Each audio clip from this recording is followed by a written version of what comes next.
அவர் ஏற்கனவே திருமணமானவருங்க தெரிஞ்ச வாய்ப்பு இருக்கலாம். சில பேர் வந்து சரி இருக்கணும் அப்படிம்பாங்க. நம்முடைய அடுத்த படத்துக்கு அம்மாவாக கதாநாயகியாக தங்கையாக நடிக்க ஹீரோயின் தேவை அப்படிம்பாங்க. இவங்க வந்து அவங்கள ஈஸியாக யூஸ் பண்ணிக்குவாங்க. இப்படி நிற்பார், இப்படி வருவார், அப்படி அவ்வளோதான், வேற ஒன்றும் கிடையாது. அந்த நடிகையாக இருக்கும்போது அவங்க வந்து அந்த ஒரு மேக்கப் பண்ணி ஓரளவு கொஞ்சம் இளமையாக தன்னை காட்டிக்கணும். அந்த ஏஜென்ட் என்ன எப்படி இருக்கேன்னு தட்டுவார், இது பண்ணும், அதை பற்றி நீங்கள் இது கேர் பண்ணக்கூடாது. பெண்களே அந்த பொண்ணு ஒரு கண்டினியூட்டியா அது யாரோட ஓடி போயிடுச்சு சார் அப்படிம்பாங்க. இவங்களே நிற்காச்சும் ஒரு நாள் நம்ம கொண்டு வரணும் அப்படி தன்னை அவங்க வந்து தன்னை அப்படியே வளர்த்துக்கிட்டு நான் ஒரு ஓரளவு ஒரு பெரிய டைரக்டர் ஆகும்போது டக்குன்னு இவங்க ஈஸியாக வந்து அவங்களுக்குள்ள நட்பு வந்துடும். கருப்பை புற்றுநோய் குறித்த சந்தேகங்களுக்கான தங்கம் ஹோப்பை இலவசமாய் அணுகுங்கள். சார் வணக்கம் சார். சார், டி நகர் மகளிர் காவல் நிலையத்துல ஒரு துணை பெண் கதாபாத்திரத்துல நடிக்கிறவங்க ஒரு நடிகை புகார் கொடுக்குறாங்க. என்னன்னா, காதல் படத்துல பரத் அவர்களுக்கு நண்பராக நடிச்சிருப்பாரு காதல் சுகுமார். அவர் தன்னை திருமணம் செய்து கொள்வதாக ஏமாற்றி 7 லட்சம் உட்பட நகைகளையும் ஏமாத்தி இருக்காரு அப்படின்னு ஒரு புகார் கொடுத்திருக்காங்க. இதை பத்தி நீங்க என்ன நினைக்கிறீங்க? ஆமாம், நானும் அதை பார்த்தேன். என்னென்னா, உங்களுக்கு சில நடிகர்கள் வரும்போது நான் சொன்னேன் இல்லையா, செலவுகள் தான். சில நடிகர்கள் வரும்போது நடிகராக அவன் இருக்கணும் அப்படின்னா கொஞ்ச நாள் வந்து செலவு பண்ணி ஆகணும். சாதாரண ஒரு சக நடிகைன்னு வருவான், ஜூனியர் ஆர்டிஸ்ட் சொல்லுவோம், சக நடிகை. கூட்டத்தோடு இருப்பான் பாருங்க, கூட்டத்தோடு நிற்கிறது. அது ஒவ்வொருத்தரும் ஒரு கேரக்டர் இருக்குது. கூட்டத்து ஹீரோ பக்கத்தில் நிற்கிறதுக்குன்னு ஒரு காசு இருக்கும், தள்ளி நிற்கிறதுக்கு ஒன்று காசு இருக்கும். கொஞ்சம் வயதான அந்த பக்கம் கொஞ்சம் ஒரு அளவு கொஞ்சம் அழகாக ஒரு டான்ஸ் ஆடும்போதே அழகாக கூட இருக்கிறவங்க பக்கத்தில் நிற்கிறவங்க கொஞ்சம் தள்ளி நிற்கிற அடுத்த ஸ்டெப்பில் 3வது ஸ்டெப்பில் நிற்கிறவங்க ஒவ்வொருத்தருக்கு ஒரு கேட்டகரி இருக்கும். ஏபிசி அப்படிங்கிற மாதிரி ஒரு சம்பளங்கிறது என்ன அவங்களுக்குன்னா ஒரு 1000 ரூபா 500 ரூபா. நான் ஆரம்பத்தில் ஒரு 150 ரூபா இருந்தது, 75 ரூபா இருந்தது. இப்படி தான் அவங்களுக்கு ஒரு நாள் வந்தாங்கன்னா 150 ரூபா சம்பளம் இருக்கும். 150 ரூபா வச்சு நீங்கள் வந்து ஒன்றும் வாழ முடியாது. 150 ரூபா காலைல வந்தாங்கன்னா ஒரு டிஃபன் எதை கொடுப்பாங்க, மத்தியானம் சாப்பாடு கொடுப்பாங்க, மறுபடியும் சாயந்தரம் ஏதோ ஒரு டிஃபன் கொடுப்பாங்க. அன்றைக்கி வந்து முடிஞ்சது.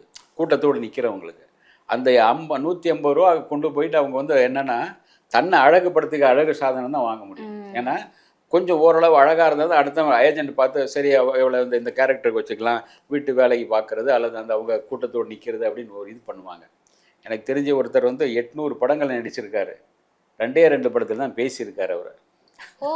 ஆமாம், ஜூனியர் ஆர்டிஸ்ட் மாதிரி. அவர் வந்து ஏதோ ஒரு வைத்தியம் முறை இது வச்சுட்டு சுற்றிட்டு போய் வட பண்ணின்னு நான் பார்த்துருக்கேன். 800 படங்கள் நடிச்சிருக்காரு.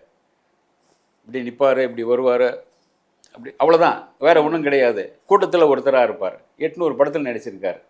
அப்படி லைஃப் என்ன நீங்கள் வரும்போது 150 ரூபா 200 ரூபா அவ்வளோதான். இதை வச்சு தான் சிலைய அவருடைய லைஃப் இதை வந்துட்டார், சினிமாவுக்கு வந்துட்டார். அவர் வேறு கனவோடு வந்திருப்பார், ஒரு ஹீரோவுக்கு தம்பியா அண்ணனா அப்படி போகலாம் அப்படின்னு நினச்சிப்பா. அது முடியாது. சினிமாவுக்குள்ளே அத்தனை இது இருக்கும். இவங்களுக்கு வாங்குகிற சம்பளத்தை வந்து அந்த நடிகையாக இருந்தால், டான்ஸ் மாஸ்டராக இருந்தால் என்னென்னா குறிப்பிட்ட ஏஜுக்குள்ளே அவங்க முடிச்சிடும் அவங்க லைஃப். அதுக்கு மேலே வயசாகிடுச்சு நம்ம டான்ஸாக கூப்பிட மாட்டாங்க. அவங்களுக்கும் இந்த வாங்குகிற சம்பளத்தை கொஞ்சம் கரெக்ட் பண்ணணும். அதே மாதிரி இவருக்கும் சின்ன ஆர்டிஸ்ட்டுக்கு வாங்க, அவங்க வாங்கி சம்பளத்தை வாங்கி அவங்க வீட்டு வாடகை கொடுக்கணும், அவங்களுக்கு சாப்பிட்டாகணும், இதெல்லாம் பண்ணி ஆகணும். அந்த நடிகையாக இருக்கும்போது அவங்க வந்து அந்த ஒரு மேக்கப் பண்ணி ஓரளவு கொஞ்சம் இளமையாக தன்னை காட்டிக்கணும்.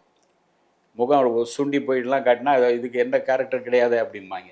அது மட்டும் இல்லாமல் அந்த ஏஜென்ட்டோடு நட்பாக இருக்கணும். அந்த ஏஜென்ட் என்ன எப்படி இருக்கேன்னு தட்டுவார், இது பண்ணும், அதை பற்றி நீங்கள் இது கேர் பண்ணக்கூடாது. பெண்களே என்ன எப்படி இருக்கா அப்படின்னு தட்டிலாம் பேசுவாங்க. சில பேர் பேசுனாங்கன்னா வந்து நீங்கள் வந்து முறைக்கிறது எல்லாம் பண்ணால் அடுத்த படத்தில் நீங்கள் அட்ரஸ் இல்லை. அந்த பொண்ணு ஒரு கண்டினியூட்டியாக அது யாரோட ஓடி போயிடுச்சு சார் அப்படிம்பாங்க. உடனே கட்டாயிடும் வச்சுக்கோங்க. இத்தனை போராட்டத்துக்கு பிறகு தான் சினிமாவுக்குள்ளே வந்து நின்று ஏதாச்சும் ஒரு கேரக்டரில் நீங்கள் வந்தாகணும். கண்டினியூவாக அதை ஏஜென்ட்டுடைய பார்வையில் பட்டாகணும். இவங்க ஒரு படத்துக்கு கேரக்டருக்கு ஆட்கள் தேவை, ஒரு 20 பேர் ஒரு நார்த் இந்தியன் கேர்ள் மாதிரி கொண்டு வாயா, ஃபாரினர்ஸ் கொண்டு வாயா அப்படின்னா இவங்க தான் தேடி பிடிச்ச ஆட்கள் கொண்டு வருவாங்க. டைரக்டராக தேட மாட்டாங்க, அசிஸ்டன்ட் டைரக்டராக இவங்களா இந்த மாதிரி சொன்னாங்கன்னா கூப்பிட்டு வந்து காட்டுவாங்க. ஒரு குழந்தை குஷ்புக்கு குழந்தையா நடிக்கணும், குஷ்புக்கான குழந்தை அந்த முகத்துவ சாயலோடு இருக்கணும், அதை தேடி பிடிச்சி யாராவது கொண்டு வருவாங்க. இந்த மாதிரி வர்ற ஆர்டிஸ்ட் தான் இவர் வந்து. அதே மாதிரி தான் இவர் வந்து சின்ன கேரக்டர்களை பண்ணி அப்புறம் காதல் படத்தின் மூலமாக அந்த படம் நல்லா ஓடினதன் மூலமாக சுகுமாரன் வந்தார். அதுக்கு முன்னே சுகுமாரன் சினிமாவில் சில பேர் இருக்காங்க, அதை பெருசாக அடையாளம் தெரியல. இவர் காதல் சுகுமாரன் வந்தார். சின்ன சின்ன கேரக்டர்லாம் சின்ன சின்ன படங்களை பண்ணிட்டு திருமாண்டிலையும் நடிச்சிருக்காரு. ஆமாம், சின்ன சின்ன கேரக்டர் தான். இவருக்கு வந்து அப்போது சம்பளம்ங்கிறது பெருசாக கிடையாது. காதலில் பண்ணும்போது இவருக்கு சம்பளம் பெருசாக கிடையாது. மற்ற படங்களை பண்ணும்போது ஒரு 1000, 5000, 10000 அதுக்குள்ளே தான் இருக்கும். மற்ற படங்கள் அதுக்கு பிறகு வந்த பிறகும் கூட ஒரு 10,000, 20,000 ரூபா தான். அதை வச்சு நீங்கள் ஒன்றும் பெருசாக இது பண்ண முடியாது. இவர் தன்னை அப்படியே கொஞ்சம் இது பண்ணிட்டு 2 படம் ஏதோ டைரக்ஷன் பண்ணார்னு நினைக்கிறேன். அது ஒன்றும் பெருசாக போகல. அது வந்து வழக்கமான சில படங்கள் இருக்கும், உப்மா படம் அப்படிம்பாங்களே, அந்த மாதிரி ஒரு செட்டப்பில் அதோடு காணாமல் போயிடும். ஒரு பெரிய ஹீரோ பண்ணும்போது அதுக்கான அங்கீகாரம் வேறு, ஒரு சாதாரண ஒரு சின்ன ஹீரோ பண்ணும்போது வேறு. இவங்களுக்கான ஒரு ஆட்களை பிடிச்சி யாராவது செலவு பண்ணி அது படம் எடுப்பாங்க. அதனால் இவங்களுக்கு வந்து பண தேவைகள் இருக்கும். யாராவது இந்த மாதிரி மாட்டுவாங்க. சில நேரங்கள் பெரிய ஒரு சிலருக்கு தான் தேவயானி மாதிரி ராஜகுமாரனுக்கு மாட்டுவாங்க, அப்புறம் வந்து சுந்தரசிக்கு மாட்டுவாங்க. இந்த மாதிரி ஒரு சிலருக்கு தான் எல்லாம் வெயிட் பண்ணிட்டு இருக்காங்களா சார்? யாராவது மாட்டுவாங்க? இருக்காங்க நிறைய டைரக்டர் இருக்காங்க அது மாதிரி. அதாவது விக்னேஷ்க்கு வந்து நயன்தாரா மாட்டின மாதிரி அந்த மாதிரி ஒரு இவங்க எல்லாமே விக்னேஷ்னா கரெக்ட் திட்டமிட்டு பண்ணுறது தான். திட்டமிட்டு கரெக்டாக இவங்க வந்து சிம்பு கூட நட்பில் இருந்த காலத்துலேருந்து விக்னேஷ் அவர் சிம்புவோடைய அசிஸ்டன்ட். சிம்புக்கும் அவங்களும் அசிஸ்டண்டாக இருந்தவர். அதனால் அப்போ இருந்து கூர்ந்து கவனிக்க ஆரம்பிக்கிறார். இவங்களை என்றைக்காச்சும் ஒரு நாள் நம்ம கொண்டு வரணும் அப்படி அவங்க வந்து தன்னை அப்படியே வளர்த்துக்கிட்டு நான் ஒரு ஓரளவு ஒரு டைரக்டராக பெரிய டைரக்டர் ஆகும்போது டக்குன்னு இவங்க ஈஸியாக வந்து அவங்களுக்குள்ள நட்பு வந்துடும். இவங்க வளராமலேயே வந்து வளரணும்னு பார்ப்பாங்க, சரியாக வரல. இவர் ஒரு காமெடியானவும் பெருசாக போகல. காமெடியிலையும் ஒரு பெரிய சக்ஸஸ் பண்ணக்கூடிய அளவுக்கு ஒரு காமெடி, இன்றைக்கி காமெடி நடிகர்கள் பஞ்சம் இருக்குது. ஒரு காலகட்டத்தில் பார்த்தீங்கன்னா ஒவ்வொரு கேட்டகரியாக வந்தாங்க. இந்த ஒரு நம்ம விவேக் வந்தார், விவேக்கை சார்ந்து அவருடைய மேனேஜர் வந்தார். அதுக்கு பிறகு அவர் மேனேஜர் காணோம், முருகன், பெல் முருகன். ஏன்னா விவேக் இருந்தனால வர முடிஞ்சது. இந்த மாதிரி அந்த கொட்டாஞ்சி அப்படின்னு ஒருத்தர் வருவார், அதுவும் விவேக் இருக்கும்போது நிறைய வந்து அதுக்கு பிறகு அவர் காணும். அவங்களும் ஒரு டீமா இருந்தாங்க. அதேமாரி இவர் விவேக் வடிவேலு தனக்குன்னு ஒரு டீம் வச்சிருந்தார். அல்வா வாசுன்னு ஒருத்தர் இருப்பார். அவர் யாருன்னா மணிவண்ணனோட டைரக்டர், அசிஸ்டன்ட் டைரக்டர். அவர் அமைதி பட சமயத்துலலாம் அவர் அசிஸ்டன்ட் டைரக்டர் வேலை பார்த்துட்டு இருந்தவர். அவர் தான் அல்வா அந்த படத்துலேருந்து தான் அவருக்கு அல்வா வாசுன்னு பேர் வந்துச்சு. அல்வாங்கிற மேட்ரு ஒன்று சொல்லியிருப்பாங்க, அதிலேருந்து அல்வா வாசுன்னு இவர் பேர் வந்துச்சு. அதிலெல்லாம் அசிஸ்டன்ட் டைரக்டர் அவர். அதுக்கு பிறகு காமெடியில் வந்து நடிக்க வந்து இப்போ இறந்துட்டார்னு நினைக்கிறேன் அவர். அந்த மாதிரி நிறைய பேர் காமெடிக்கு வந்து சின்ன சின்னதாக கேரக்டர், சில பேர் தன்னை வளர்த்துக்குவாங்க, சில பேர் வந்து திணறிட்டு இருப்பாங்க. வாய்ப்புகள் தேடி சரியான படங்கள் அமையணும், தூக்கி விடணும். காதல்னு அமைஞ்சது நல்லா தூக்கி விட்டது. அதுக்கு பிறகு 1-2 படங்கள் தான் அவருக்கு பெருசாக வந்தது. பார்த்தீங்கன்னா கருணாசை எப்படி அந்த ஒரு படம் பெரிய அளவில் பேசப்பட்டது, அவரை டக்குன்னு வேறு மாதிரி லெவலில் கொண்டு போய். அதே சமயத்தில் இவர் கொஞ்சம் இது பண்ணார்.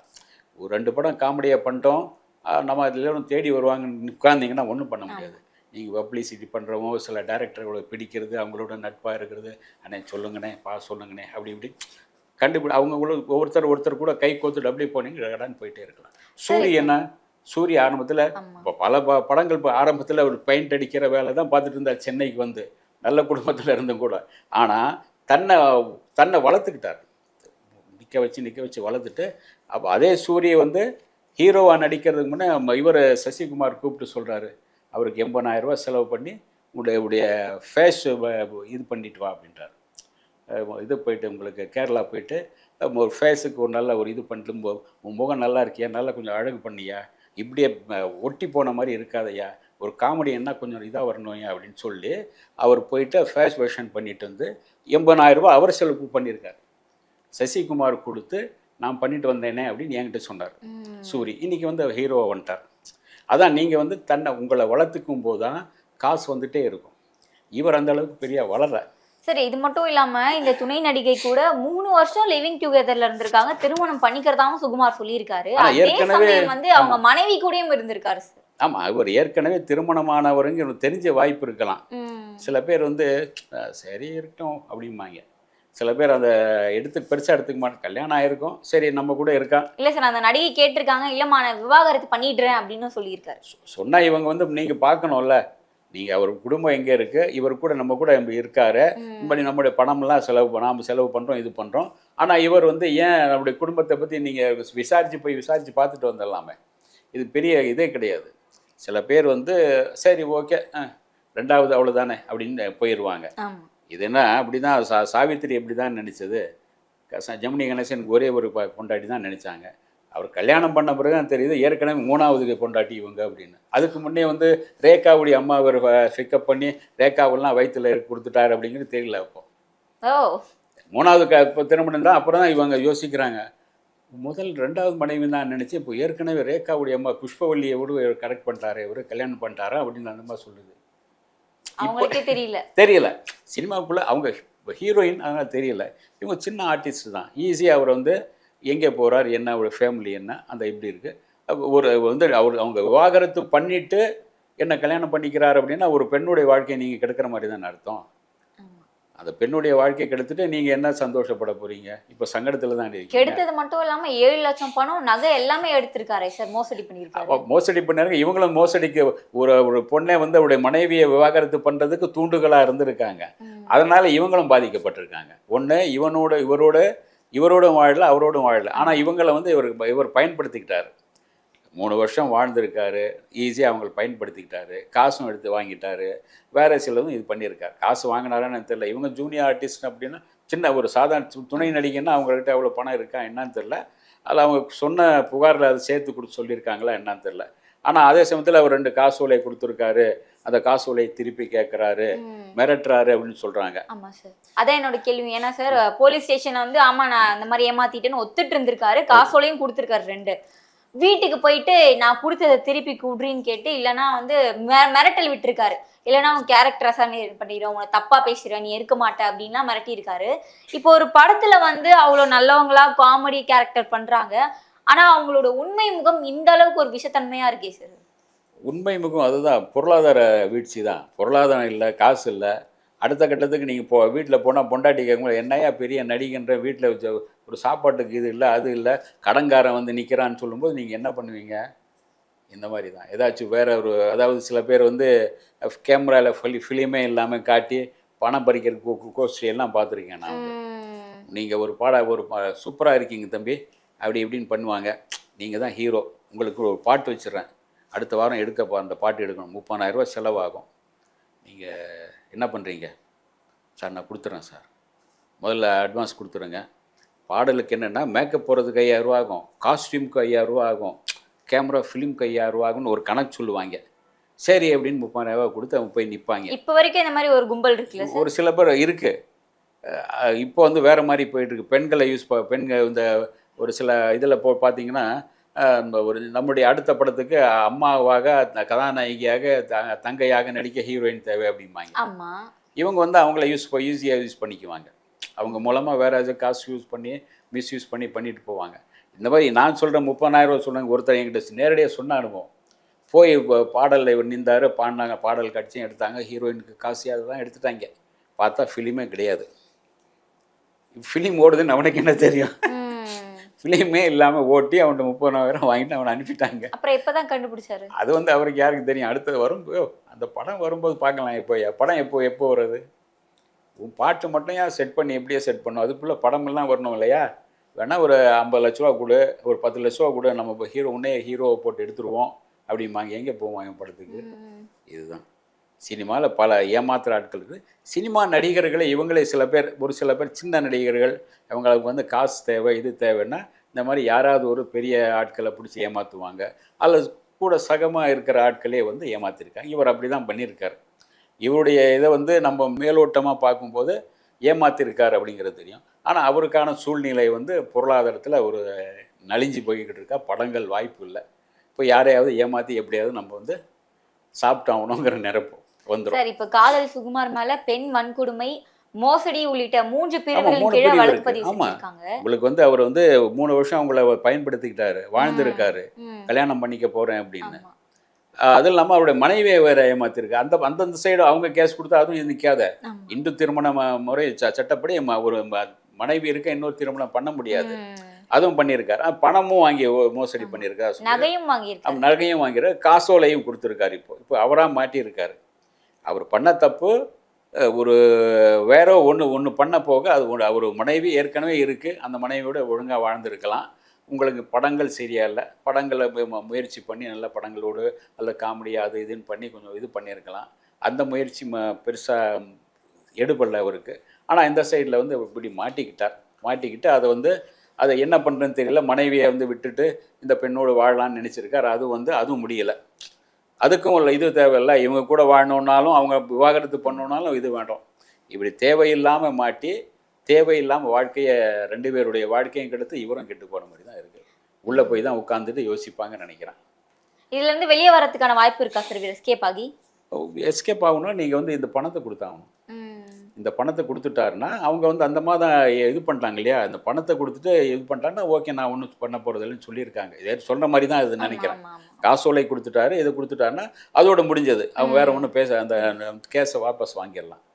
இல்லைன்னா அவங்களுக்கு அவருடைய மனைவியும் மேலே கேஸ் தரலாம். இனிமேல் மனைவி இருக்க விவாகரத்து பண்ண சொல்லி என்ன நிர்பந்தம் பண்ணுறாரு, வேறொரு பொண்ணோட தொடர்பில் இருக்காருன்னா அவங்களும் கேஸ் கொடுக்கலாமே. அப்போது பல வகையில் மாட்டிக்கிற மாதிரி தான். அது ஒன்று செய்ய போய் ஒரு பொய்யை மறைக்க இன்னொரு பொய் சொல்கிற மாதிரி தான். இவர் தன்னை ஒரு நடிகராக சொல்லிட்டாரு, ஆனால் நடிகராகவே வாழ்ந்துருக்கார். அந்த பெண்ணை ஏமாற்றி இவளை ஏமாற்றி கடைசியில் தன்னுடைய வாழ்க்கையும் வீணாக போகிற மாதிரி தான் இருக்குது. சார், காதல் சுகுமார் விவகாரம் குறித்து சரியான புரிதல் கொடுத்திருந்தீங்க. தொடர்ந்து பேசலாம். நன்றி. கருப்பை புற்றுநோய் குறித்த சந்தேகங்களுக்கான தங்கம் ஹோப்பை இலவசமாய் அணுகுங்கள்.